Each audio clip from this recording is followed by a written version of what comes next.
Nandini KL PhD ಪತ್ರಿಕೋದ್ಯಮ ಮತ್ತು ಸಂವಹನ. ಪಿಎಚ್ಡಿ ಪತ್ರಿಕೋದ್ಯಮ ಮತ್ತು ಸಂವಹನ. ವೀಕ್ಷಕರೇ ನಮಸ್ಕಾರ, ನೀವು ನೋಡ್ತಿದ್ದೀರಾ ಗ್ಲೋರಿ ಟಿವಿ. ನಾನು ಆರತಿ ಬೆಳವಿ. ವೀಕ್ಷಕರೇ, ಪತ್ರಕರ್ತೆ ಹಾಗೂ ಡಿಜಿಟಲ್ ಮಾಧ್ಯಮದ ರೂವಾರಿ ಕೆಎಲ್ ನಂದಿನಿ ಅವರಿಗೆ ಮೈಸೂರು ವಿಶ್ವವಿದ್ಯಾಲಯವು ಡಾಕ್ಟರೇಟ್ ಪದವಿ ನೀಡಿ ಗೌರವಿಸಿದೆ.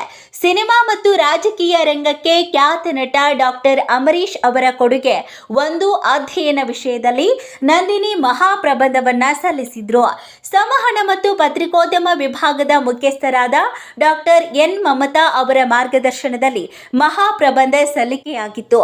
ಮೈಸೂರು ವಿಶ್ವವಿದ್ಯಾಲಯದಲ್ಲಿ ಸೋಮವಾರ ನಡೆದ 106ನೇ ಘಟಿಕೋತ್ಸವದಲ್ಲಿ ಕುಲಾಧಿಪತಿಗಳಾದ ರಾಜ್ಯಪಾಲ ಶ್ರೀ ತಾವರ್ಚಂದ್ ಗೆಹ್ಲೋಟ್ ಹಾಗೂ ಉನ್ನತ ಸಚಿವರಾದ ಡಾಕ್ಟರ್ ಎಂಸಿ ಸುಧಾಕರ್ ಪಿಎಚ್ಡಿ ಪದವಿ ಪ್ರದಾನ ಮಾಡಿದ್ರು.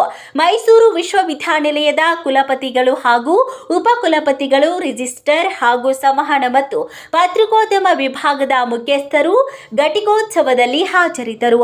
ವಿಜಯ ಕರ್ನಾಟಕದ ಮೂಲಕ ಪತ್ರಿಕೋದ್ಯಮಕ್ಕೆ ಕಾಲಿಟ್ಟ ನಂದಿನಿ ಕೆಎಲ್ ವೃತ್ತಿಯ ಜೊತೆಗೆ ಸಂಶೋಧನೆಯನ್ನು ಕೂಡ ಕೈಗೊಂಡಿದ್ರು. ನಂತರ ತಮ್ಮದೇ ಆದ ಡಿಜಿಟಲ್ ಮಾಧ್ಯಮ ಸಂಸ್ಥೆಯನ್ನ ಶುರು ಮಾಡಿ ಅಪರೂಪದ ಸಂಚಿಕೆಗಳನ್ನ ನಾಡಿಗೆ ಪರಿಚಯ ಮಾಡಿಕೊಟ್ಟಿದ್ದಾರೆ. ಅನೇಕ ಸಾಧಕರ ಸಂದರ್ಶನಗಳನ್ನ ಮಾಡಿದ್ದಾರೆ. ರಾಜ್ಯಾದ್ಯಂತ ಪ್ರವಾಸ ಮಾಡಿ ನಾಡಿನ ಅಚ್ಚರಿಗಳನ್ನ ಜನರಿಗೆ ಪರಿಚಯಿಸಿದ ಕೀರ್ತಿ ನಂದಿನಿ ಅವರದ್ದು. ಮತ್ತಷ್ಟು ಸುದ್ದಿಗಳಿಗಾಗಿ ನೋಡ್ತಾ ಇರಿ ಗ್ಲೋರಿ ಟಿವಿ. ಲೈಕ್ ಮಾಡಿ, ಶೇರ್ ಮಾಡಿ, ಸಬ್ಸ್ಕ್ರೈಬ್ ಮಾಡಿ. ಇದು ನಿಮ್ಮ ಶಕ್ತಿ.